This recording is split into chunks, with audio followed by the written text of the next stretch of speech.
Wack 100 responds to Mysonne and DJ Self. Let's get into it, man. Make sure you hit that like, share, and subscribe button. Now, a lot of people are complaining and upset because Wack 100 sat down with this dude, Tekashi 6ix9ine. Now, at the end of the day, Wack 100 has been somebody who's been accused of clout chasing and all types of stuff.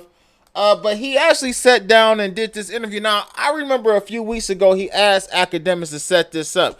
Here's a quick clip from the so-called interview. But it's levels, no, it's different, but this, but that. Stay on the top, but.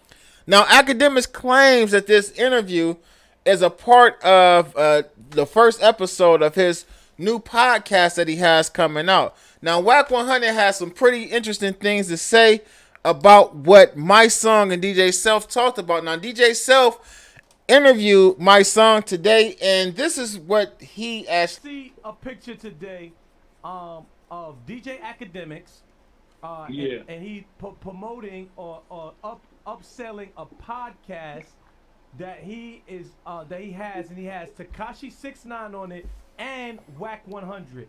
Now, at first I thought it was a made-up picture, but then I saw videos surfing around with Wack 100 and Tekashi 6ix9ine on a balcony next to each other. I mean, when I say next to each other, it was on the same balcony together.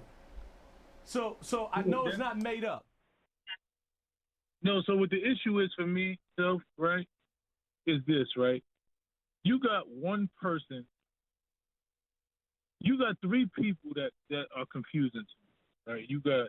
First you got DJ Akademiks, who pretty much is the biggest instigator of any kind of beef and any kind of negativity in hip hop. That's what he does. Then you got Wack, who is supposedly an OG, who supposedly rep the Blood Gang set, who is always talking about, the codes and who he's connected to and all this work he put in and all the people he put on, all of these things that he talks about. He always advocates for Pyru this and Pyru that. What exactly are you doing? Because for me it's this, right? If you're a civilian and you sit down with Tekashi 6ix9ine because you want to interview him and you just want to know what's going on, then you're entitled to do that.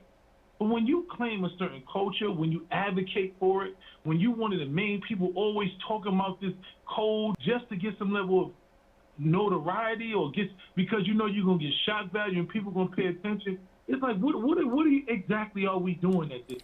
All right, so Mysonne definitely sounds like he has an issue with Wack 100 interviewing Tekashi 6ix9ine. We'll get into all of this in a second. Now, in his caption, he read, "The difference between me and you is I have integrity." Now, I'm not going to read this entire thing, but he did say snitching is about integrity and self-honor, not criminality. He also went on to say, "We have enough honor to deal with the consequences.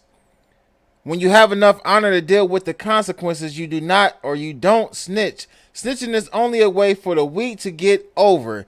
It's no honor, it's no excuse, especially when you return to society with the same fake gangster persona and activities." Now, Wack 100 took issue with that interview, and he posted this, which was a direct response to Mysonne. It says, "The difference between me and you is simple.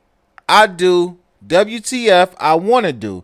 Hashtag the wolf." Now, he would caption this by saying that Akademiks, he wanted him to put up the 3-hour interview that he did with 6ix9ine. And he also says that 6ix9ine did not show up with any security after leaving the club, as well as he had on all his jewelry. Now, he also said he sees 6ix9ine as well as other people as civilians, and saying that he told the truth. And he also wants people to blame the streets and the block for allowing a civilian to wear the hat of a gangster. He said it's a sad day when the so-called hustler is being hustled by the good kid from the corner deli. Now, as you see, other people are in here commenting. Milk 74 is in here commenting. A lot of people are just saying, that they really don't understand it. That, if you're looking for clout, don't lie, he has security.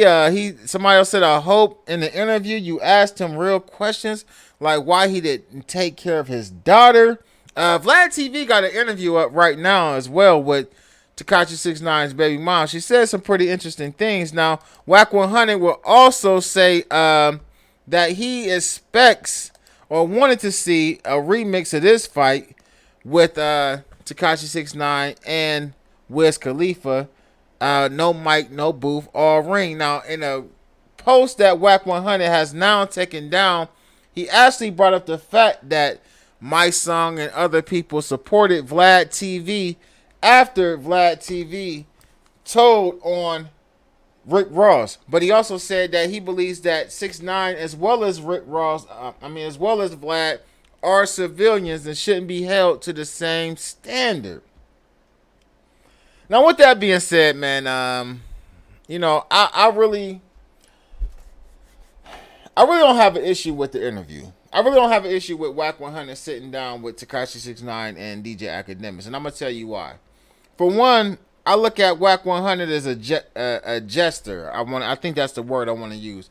I look at him as somebody whose his persona is supposed to be gangster to other people. I don't know if he's placed that on himself as being that, or if other people are placing that on him. But regardless, I believe that it's an entertaining type of gangster, not necessarily a gangster who I think is gonna get out here and actually bust his hammer or nothing like that. Now, I'm not saying that Wack 100 won't throw his hands. I'm not saying that Wack 100 won't catch a fade, but what I see on this social media thing isn't real. It isn't authentic. I see somebody who's on social media and using it just like a lot of other people is using it for clout, promotion, as well as monetary gain. And this interview makes no sense unless Wack 100 is benefiting from it financially. Now, Wack 100 is running his own record label, so I'm not for sure if Wack 100 wants some of his artists to actually do music with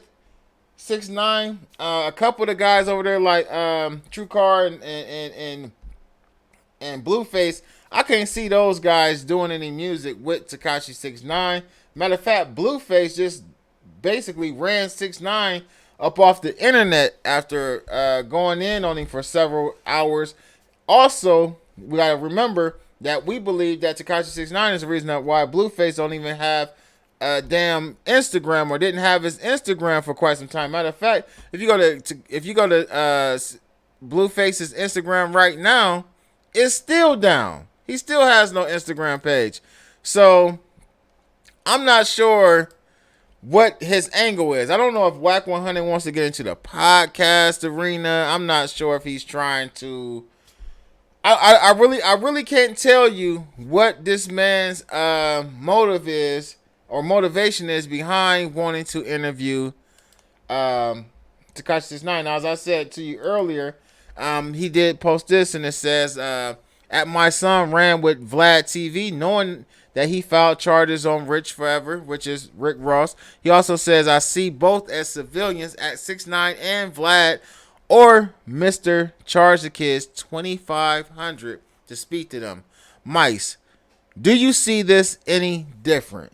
Now, as I stated, he did say that he was going to hit DJ Self up and Mysonne when he land. At Mysonne, you don't count. You're a rapper that never had a rap career. Stay in the BLM movement. And by the way, I didn't get paid. I did it for free. At Akademiks has it like that with me. Mind your business and watch the interview. I need the view.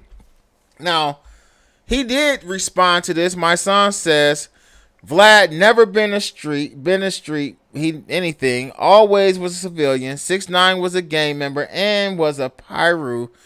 Told on the Pyrus that you rep FOH." Now, he wasn't a Pyru. I mean, let's not get it twisted. I don't think I really got to go into like the terminology or definition of what the difference between Pyrus and Bloods and all of that. But he definitely was not a Pyru. But at the end of the day, what Mysonne is trying to say is definitely true. Once he decided to be a Crip, then he became a Blood. Or once he started hanging around the Crips and then he became a Blood, 9 Trey, Gangsta Blood, he was no longer a civilian. I don't care if he wasn't, never about that type of life or whatnot. He actually stepped into that arena. Now, as far as Mysonne goes, I don't know why Mysonne feel so strong about the situation. With Wack 100 interviewing 6ix9ine, I don't know why he's giving it so much energy. I don't know why my song gives DJ Akademiks or Wack 100 so much energy when it comes to giving his commentary on what these individuals is doing. It seems like he's a little too mad about the situation. And like I said, Wack 100 is what he is. Remember, this is the same guy that went on a whole tour talking about Nipsey Hussle after Nipsey Hussle passed away. Like, that should have showed a lot of people what type of individual we dealing with. So if you're gonna give that individual that type of energy, man, my dude, go ahead. At the end of the day, a lot of us understand and know what Wack 100 is and what he represents. Nobody's looking at Wack 100 as this big OG gangster blood. I know I'm not. I don't know about some of the blood homies, but I know I'm not looking at him like that. I really ain't tripping. He's an entertainer. He's entertaining at some point. He's a person that causes Charleston White. He's the person that causes a bunch of confusion. He's a person that causes a bunch of chaos. He's a person that causes a bunch of chatter and conversation behind him on social media, and he thrives in that. And when we stop talking about Wack 100, he finds another way to interject himself into something to where he becomes relevant again. Maybe it works for him. Get in the comment section, man. Let me know what y'all think about this. I'm Amadi the Ruler. Make sure you hit that like, share, and subscribe, and click that notification bell so you get notified each and every time I upload new content. Peace.